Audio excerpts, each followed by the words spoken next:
Have you ever noticed that the people who irritate you the most often reveal something about yourself? Seneca, the Stoic philosopher, once said, "Everything that irritates us about others can lead us to an understanding of ourselves." In other words, every frustration is a mirror reflecting a hidden truth we might not want to face. But let's be honest, sometimes it's not just about self-reflection. Some people are professionals at pushing buttons. They know exactly how to get under your skin, not by accident, but by design. They twist your words, ignore your explanations, and leave you feeling smaller every time. These aren't harmless annoyances. They are manipulators who thrive on controlling your emotions. And here's the uncomfortable truth. The reason you keep letting them back into your life is not because of love or loyalty. It's hope, a dangerous kind of hope. The hope that maybe, if you try hard enough, if you stay patient long enough, they'll finally see you, finally change, finally wake up to what you've been offering all along. But Seneca knew the truth centuries ago. They won't. Not because they don't understand, but because they don't want to. They're not confused, they're consistent. And every time you sit down and explain yourself to someone who has no intention of listening, you hand over a little more of your power. Think about that. How many times have you poured your heart into explanations that fell on deaf ears? How many nights did you replay conversations in your head, trying to find the perfect words, only to realize they never cared about hearing them in the first place? The more you explain, the more they win. Seneca once wrote, "He who looks outside dreams. He who looks inside awakens." And that's the key. The moment you stop performing for their approval, the moment you stop begging to be understood by people who have already decided not to hear you, that's the moment you wake up. That's the moment you begin to live. Stoicism teaches us that freedom doesn't come from convincing others, but from mastering ourselves. You don't control whether people lie, manipulate, or disrespect you, but you do control how you respond. You control whether you keep inviting them back into your inner circle or whether you finally draw the line and reclaim your peace. And here's the part most people miss. Toxic people don't win when they're loud. They win when you keep reacting. They thrive on your explanations, your defenses, your endless attempts to make sense of the chaos they create. The more energy you give, the stronger their grip becomes. But there is one powerful move that flips the entire script: silence. Not silence out of fear, but silence out of strength. The kind of silence that says, "You no longer have access to me. My peace is not for sale. My energy is no longer yours to drain." So let me ask you, how would your life change if the people who currently disturb your peace no longer had that power? What would shift inside you if their words could no longer shake you? If their games no longer hooked you? If your worth no longer depended on their recognition? This is where Stoic wisdom shines. It tells us that we don't need to beg for approval. We don't need to explain ourselves to those committed to misunderstanding us. We only need to turn inward, to strengthen the fortress of our own mind, and to choose clarity over chaos. Because in the end, the real awakening is this: you don't need them to change in order for you to be free. You need to stop handing them the keys to your inner world. And the moment you do, the game ends not because they've lost, but because you've finally chosen to win. Let's be honest. Toxic people don't need to raise their voices to win. They don't need to scream, shout, or even argue. Every time you explain yourself, every time you defend your intentions, every time you over-explain what you meant, you're feeding them. You're giving them exactly what they came for: your energy. And here's the painful truth. They're not looking for understanding. They're looking for control. Think about the last time you walked away from a conversation feeling completely drained. You thought you were clarifying, maybe even trying to be the bigger person. But notice what happened. They left feeling stronger, and you left feeling smaller. Why? Because your emotional clarity became their fuel. Seneca understood this long before modern psychology had a name for it. Today we call it projection or emotional dumping. But he saw it for what it really is. When someone refuses to take responsibility for their own chaos, they'll project it onto the person who feels too deeply to walk away, and that person is often you. This is how you become the emotional trash can for someone else's pain, shame, or self-hatred. And the more you try to fix it by staying calm, by being patient, by showing them that you're not the enemy, the more they take. Not because they're confused, but because they know exactly what they're doing. Let me give you an example. Imagine someone constantly twisting your words. You try to clarify, but no matter how softly you speak, they find a way to spin it back on you. You walk away wondering if you were too harsh, too emotional, too sensitive. But here's the reality: they never wanted truth. And every word you spoke became a new opportunity for them to tighten their grip. Seneca warned us about this. He called it a form of psychological inflation.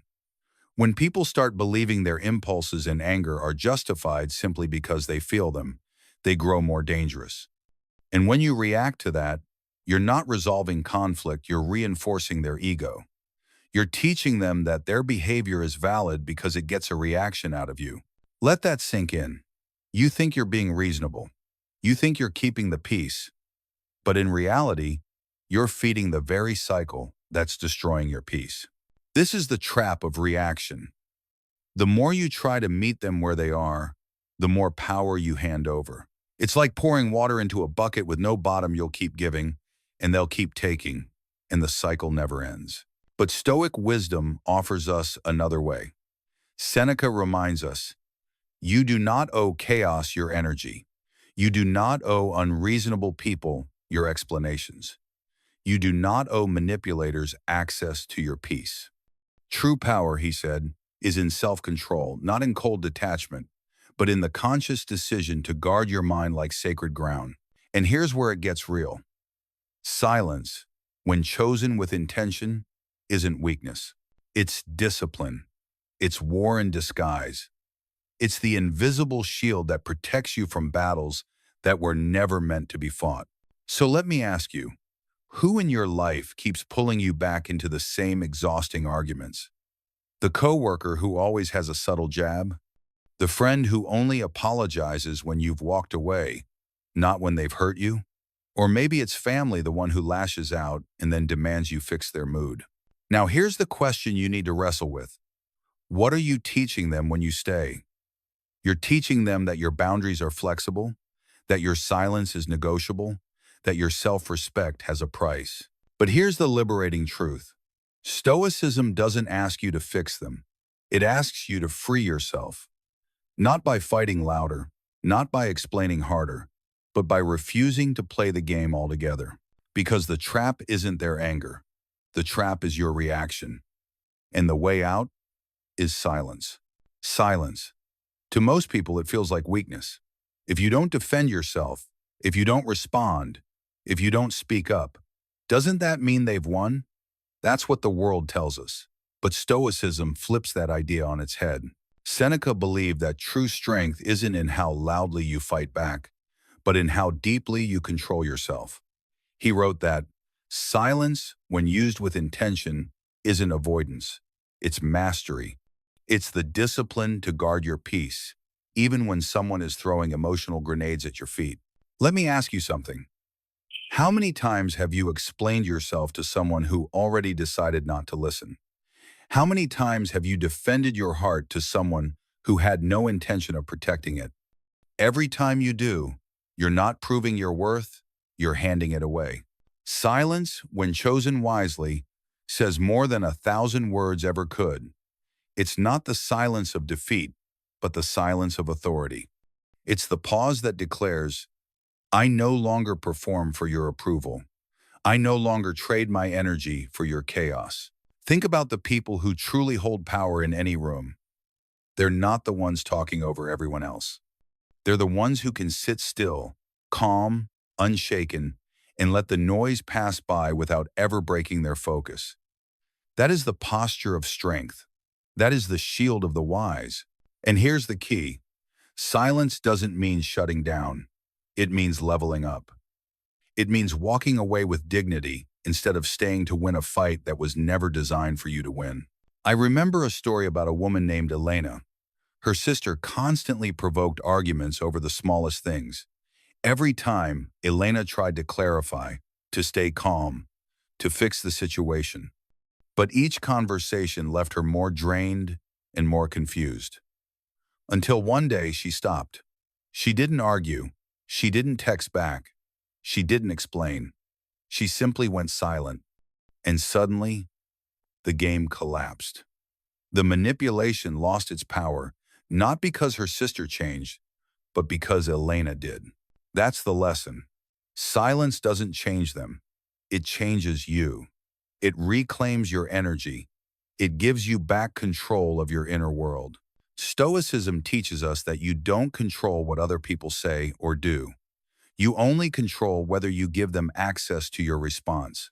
And when you withhold that response, when you choose stillness over reaction, you take back sovereignty over your mind. This is why manipulators panic when you go quiet. They'll escalate, guilt trip, play the victim, or push harder anything to pull you back into the cycle. Because your silence forces them to face something they've been running from all along, themselves. And that's the brilliance of this move. Toxic people feed on attention, on reaction, on the energy you leak when you try to fix what they've broken.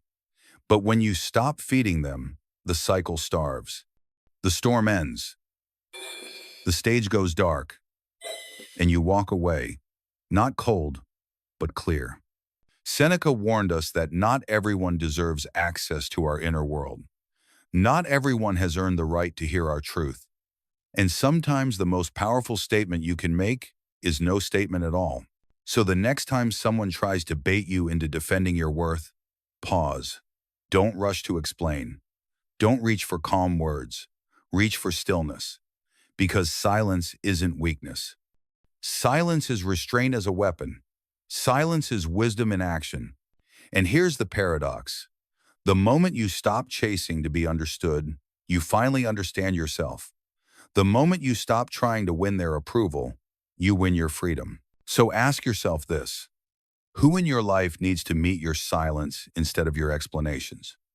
Who needs to feel the boundary of your stillness instead of the comfort of your words? Because once you choose silence, the game changes forever. Let's take this deeper. Because silence alone is not enough, it has to be paired with self-respect. Here's the hard truth. Every time you stay in the cycle, every time you explain, every time you comfort someone who has no interest in changing, you're teaching them something dangerous. You're teaching them that your boundaries are flexible, that your silence can be negotiated, that your self-respect is up for sale if they push hard enough. Think of it this way. Imagine your life as a house. Every time you let someone cross your boundaries without consequence, it's like leaving the front door wide open. And when you do, people who have no business being inside start rearranging the furniture of your mind. They take up space, not because they deserve it, but because you never locked the door. Seneca didn't believe in fixing people who refuse to grow. He believed in building inner resilience so strong, so deeply rooted, that no external storm could shake it. That's what boundaries are. They're not walls to keep love out. They're gates that protect your peace from chaos that has no right to live in your soul. Let me give you an example. Have you ever noticed how some people only apologize when you finally walk away? They never admit the harm in the moment. They never take real accountability. But the second you remove your energy, suddenly they realize what they're losing. And if you come back too quickly, they learn the lesson you didn't mean to teach, that your self-respect is negotiable. But here's what Stoicism calls us to remember. Dignity is not up for negotiation. Your peace is not a bargaining chip. You don't win by explaining harder or by tolerating longer.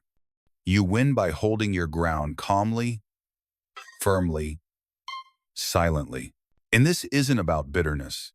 It's not about revenge. It's about clarity. It's about knowing what you will and will not tolerate and living from that conviction every single day. Because when you stop teaching people that your worth can be bargained away, something powerful happens. You start teaching yourself that you are unshakable. This is why Stoic wisdom is so practical. It doesn't tell you to control other people, it tells you to master yourself. You can't force someone to stop lying. You can't demand that someone stop manipulating. But you can decide whether they keep a seat in the front row of your life. You can decide whether you continue showing up to arguments that were designed only to drain you. And let's be real, sometimes the hardest part isn't drawing the line. It's holding it when the pressure comes. Because toxic people don't just give up when you set boundaries. They push harder. They guilt trip. They play the victim. They test to see if you'll fold. And this is where self-respect shows its teeth. When you say no and mean it, when you stay silent and hold it, when you walk away and don't return, that's when the game truly ends. Not because they've changed, but because you have. Seneca believed true freedom wasn't freedom from pain. It was freedom from enslavement to reaction.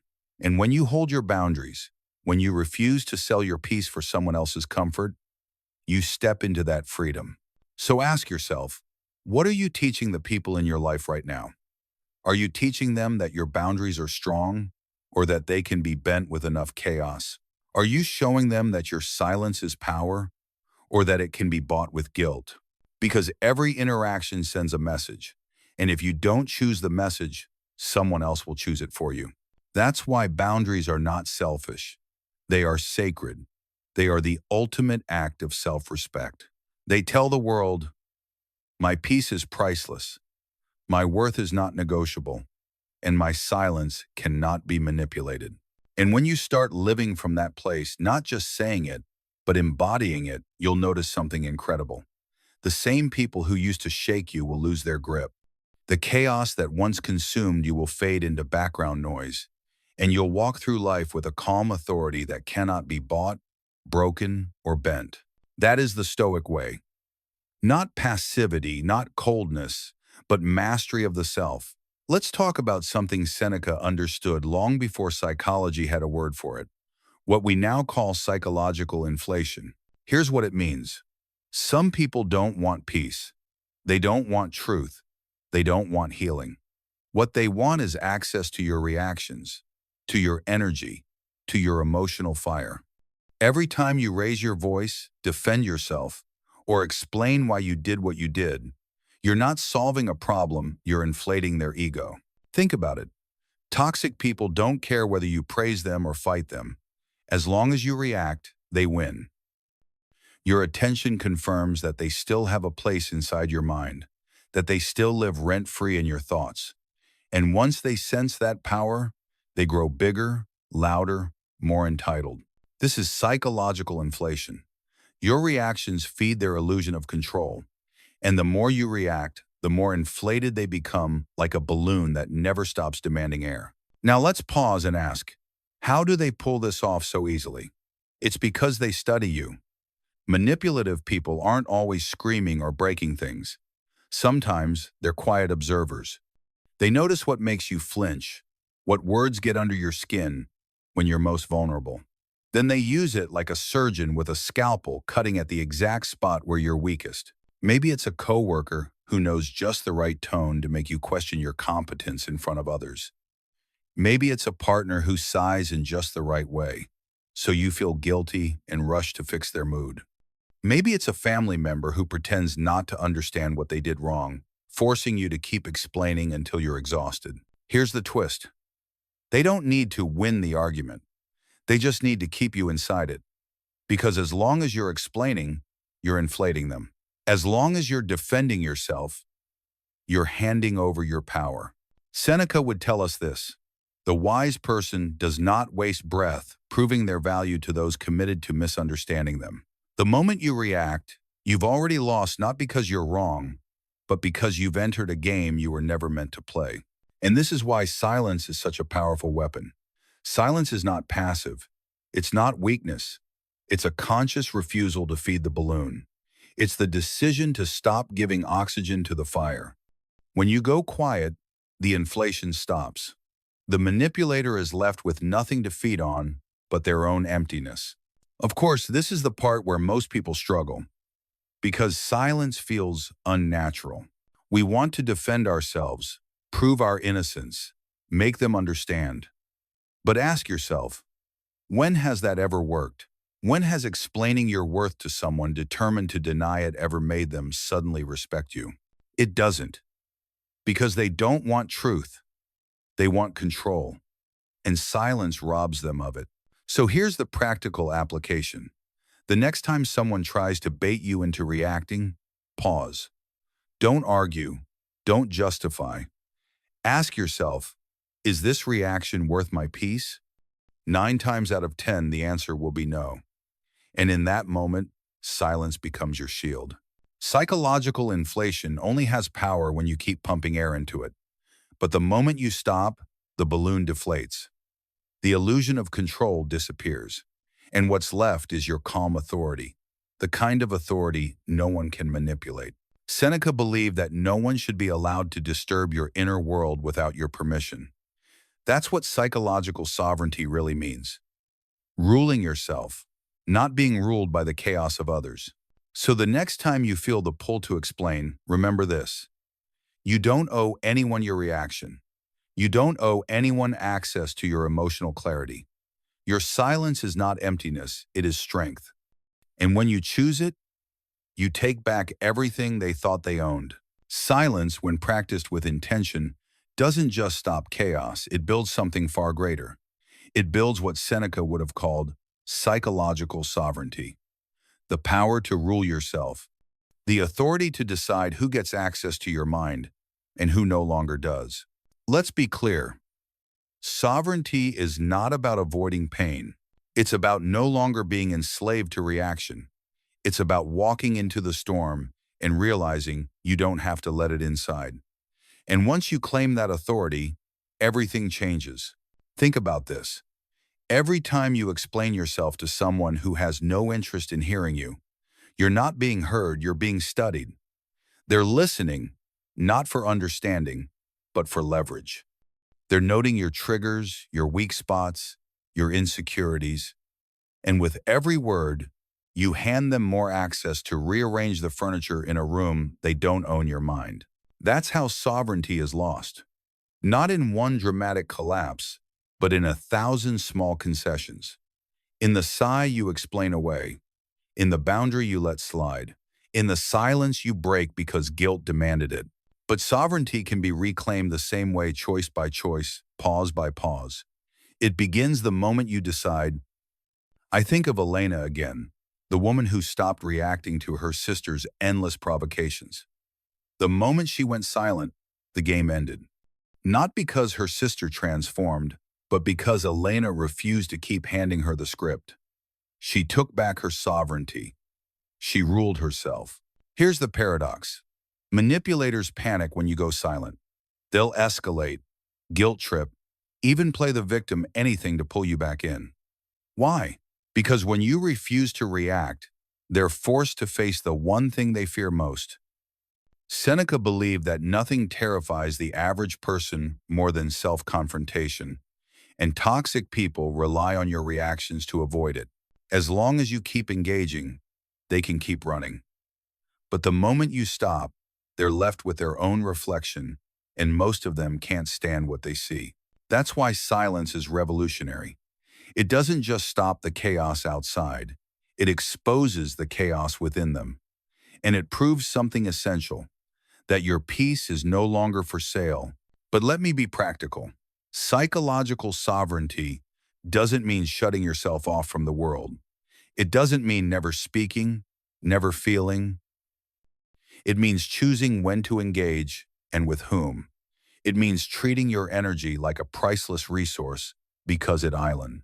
Ask yourself, would you hand your bank account to someone reckless? Someone who has proven they'll spend it carelessly? Of course not. So why do we so often hand our mental and emotional accounts to people who drain them without a second thought? Seneca's wisdom reminds us that peace is like gold, rare, precious, not meant for everyone. And once you understand this, silence becomes your locked vault. It becomes the gate that guards your soul from intruders. Here's the litmus test. If someone consistently leaves you feeling smaller, unheard, or unsettled after every interaction, ask yourself, why do they still have access to me? Because sovereignty means you get to decide. You get to close doors without slamming them, to walk away without shouting, to end cycles without explanation. And when you start living this way, people notice. They notice you no longer flinch at their comments. They notice you don't chase after their approval. They notice you're calm in storms that once shook you to your core. That's sovereignty in action. That's the Stoic way. So, let me leave you with this. Sovereignty begins with silence, but it ends with strength. It's not about being cold. It's about being clear. It's not about avoidance. It's about authority. The authority to rule yourself. Because at the end of the day, the question isn't whether people will try to manipulate you. They will. The question is, will you keep handing them the keys to your inner world? Or will you finally lock the door and stand guard? That choice is yours, and it's the choice that sets you free. There comes a point when silence isn't just a choice, it becomes a decision, a line in the sand, a boundary that says, you no longer have access to me. This is where Stoicism sharpens into action. Seneca would remind us, peace is not given, it's protected. And sometimes protecting it means one simple, radical act: stop. Stop replying. Stop explaining. Stop handing over your energy like it's free. Now, let's be clear. Stopping doesn't mean slamming the door in rage. It doesn't mean screaming, blocking, or cutting ties in dramatic fashion. It means walking away with quiet clarity. It means ending the performance where you're always the one clarifying, comforting, fixing, because manipulators thrive on one thing: your continued engagement. They act confused, not because they don't know what they did, but because pretending not to understand keeps you talking. And as long as you're talking, they're in control. Let's make this practical. Imagine someone sends you another manipulative message. Instead of writing a long explanation about how you feel, what if you simply didn't respond? What if you stopped explaining your silence, stopped apologizing for your absence, stopped justifying why you need space? That is power, because silence is communication. It says everything words no longer need to carry. I've stepped out of the game. I no longer pay with my peace.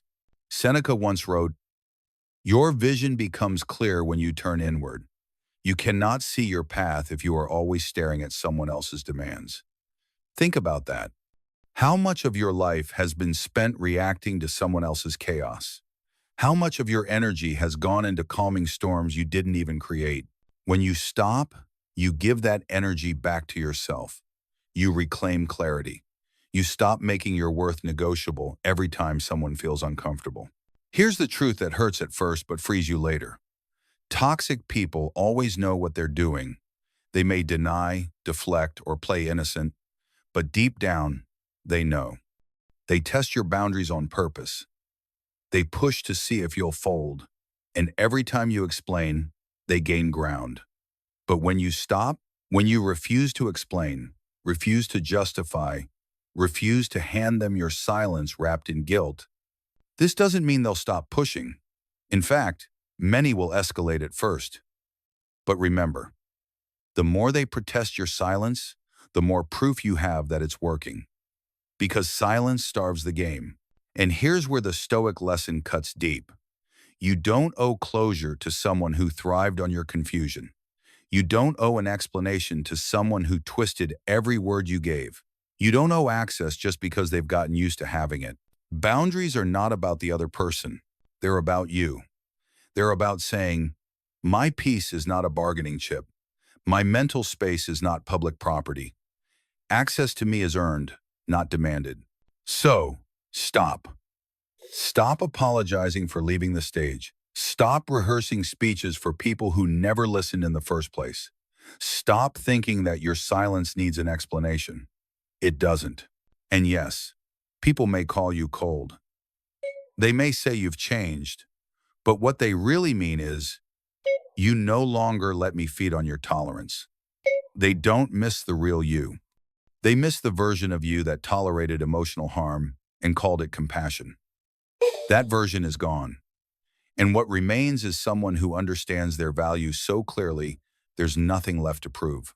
Seneca believed that true strength doesn't come from raising your voice. It comes from holding your ground. You don't have to slam a door to close it. You can stop quietly, firmly, finally, and in doing so, you take back what was always yours: sovereignty over your own mind. So let me ask you, who in your life needs to hear nothing from you? Who needs to face the silence they've been running from? Silence is not emptiness. It's not weakness. And it's not avoidance. When practiced with clarity, silence is freedom. It is the full stop at the end of a toxic sentence. It is the locked gate between you and the chaos someone else is desperate to drag you into. Think about it. How many times have you replayed a conversation in your head, wishing you had said the perfect thing? How many sleepless nights have you spent trying to craft the right explanation, the one that might finally make them see your point of view? But here's the hard truth. You could explain yourself 100 different ways, and it still wouldn't matter. Because the point was never to understand you. The point was to control you. Seneca understood this. He believed that silence isn't about retreating from conflict. It's about refusing to bleed for battles that only exist to feed someone else's ego. The most powerful people in any room aren't the ones who speak the loudest. They're the ones who have mastered restraint, the ones who don't flinch, the ones who know when to speak and when to let silence do the speaking for them. Let me tell you about Morgan. For years, she tried to explain herself to her emotionally abusive partner. Every argument became another marathon of calm reasoning, another attempt to prove she wasn't the villain he painted her to be. But no matter how carefully she chose her words, he twisted them, denied them, or used them against her. Until one day, she stopped. She didn't send the long text. She didn't craft the goodbye letter. She went quiet, not out of exhaustion, but out of resolve. And for the first time in years, she felt free. Not because he changed, but because she finally saw him for what he really was.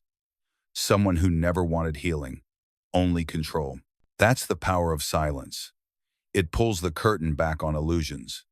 It shows you who people really are when they no longer have access to your reactions. And it shows you who you really are when you stop chasing their understanding. Here's what Stoicism teaches us. Peace doesn't come from being understood by others. It comes from understanding yourself. You don't need their apology to move on. You don't need their recognition to feel worthy. You don't need their approval to be free. What you need is the courage to stop participating in your own exhaustion. And this is where silence becomes more than just a tactic, it becomes transformation. It's not about punishing the other person. It's about choosing yourself. It's about saying, I no longer invest my energy in places that only drain me. Yes, people will call you cold. They'll say you've changed. And they're right, you have. You're no longer the version of yourself who tolerated disrespect and called it compassion. You're no longer the person who mistook endurance for love. Silence buries that version of you, and in its place rises someone who knows their worth so deeply, there's nothing left to prove. That is freedom. Because toxic people don't fear confrontation, they thrive on it. What they fear is irrelevance. They fear your silence because it erases them, not by accident, but by your choice. Seneca wrote that real power is never loud. It doesn't come from dramatic displays. It comes from being self-contained, unshaken, rooted in your own clarity. Silence is that awakening. It's the moment your internal voice becomes louder than the noise around you. It's when you finally see what deserves your energy and what no longer does. So let me ask you, what would your life look like if you stopped handing your peace to those who can't handle it? What would change if their words no longer shook you? If their games no longer hooked you? If your silence became the strongest message you ever sent? Because in the end, silence is not the absence of strength, it is the beginning of your freedom. And once you taste it, you'll wonder why you ever wasted words on those committed to misunderstanding you. Let's bring this all together. We live in a world that constantly demands our reactions. Everyone wants a piece of your attention, a slice of your energy, a response they can twist or use. And for most of us, we've been trained to think that the louder we speak, the harder we fight, the more we explain, the more we'll be respected. But Stoic wisdom tells us something radically different. The truth is this: real power doesn't come from raising your voice. It comes from mastering your silence. It comes from knowing when to stop pouring energy into people who never intended to honor it. Because toxic people don't fear your arguments, they don't fear confrontation. What they fear most is losing control over you. And that's exactly what happens when you go quiet. Silence is not weakness. Silence is choice. It's the deliberate act of reclaiming your freedom. It's the first step toward healing from the chaos others tried to trap you in.